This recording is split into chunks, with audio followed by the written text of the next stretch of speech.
بسم الله الرحمن الرحيم.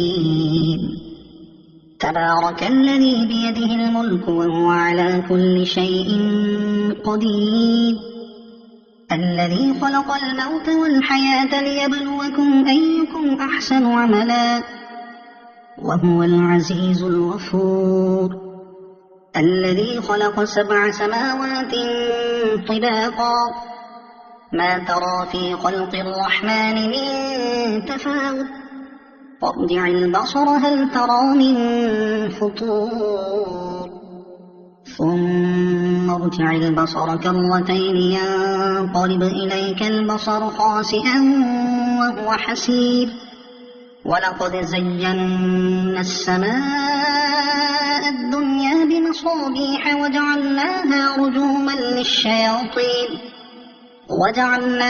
رجوما للشياطين وأعتدنا لهم عذاب السعير، وللذين كفروا بربهم عذاب جهنم وبئس المصير. إذا ألقوا فيها سمعوا لها شهيقا وهي تفور تكاد تميز من الغيظ، كلما ألقي فيها فوج سألهم خزنتها ألم يأتكم نذير، قالوا بلى قد جاءنا نذير فكذبنا وقلنا ما نزل الله من شيء إن أنتم إلا في ضلال كبير، وقالوا لو كنا نسمع أو نعقل ما كنا في أصحاب السعير، فاعترفوا بذنبهم فسحقا لأصحاب السعير. إن الذين يخشون ربهم بالغيب لهم مغفرة وأجر كبير، وأسروا قولكم أو اجهروا به إنه عليم بذات الصدور، ألا يعلم من خلق وهو اللطيف الخبير. هو الذي جعل لكم الأرض ذلولا فامشوا في مناكبها وكلوا من رزقه وإليه النشور. أأمنتم من في السماء أن يخسف بكم الأرض فإذا هي تمور، أم أمنتم من في السماء أن يرسل عليكم حاصبا، فستعلمون كيف نذير. ولقد كذب الذين من قبلهم فكيف كان نكير. أولم يروا إلى الطير فوقهم صافات ويقبضن ما يمسكهن إلا الرحمن إنه بكل شيء بصير.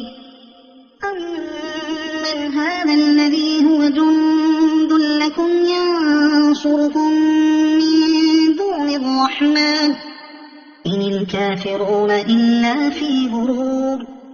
أمن هذا الذي يرزقكم إن أمسك رزقه بل لجوا في عتو ونفور.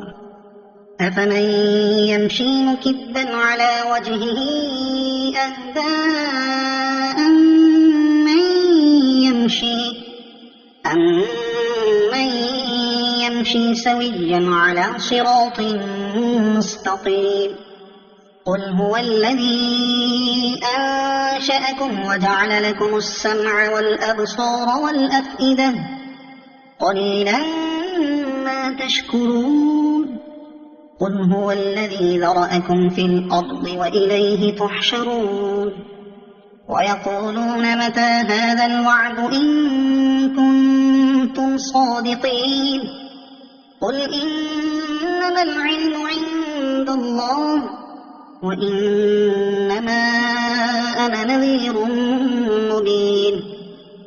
فلما رأوه زلفة سيئت وجوه الذين كفروا سيئت وجوه الذين كفروا وقيل هذا الذي كنتم به تدعون قل أرأيتم إن أهلكني الله ومن معي أم رحمنا فمن يجير الكافرين من عذاب أليم قل هو الرحمن آمنا به وعليه توكلنا فستعلمون من هو في ضلال مبين قل أرأيتم إن أصبح ماؤكم غورا فمن يأتيكم بماء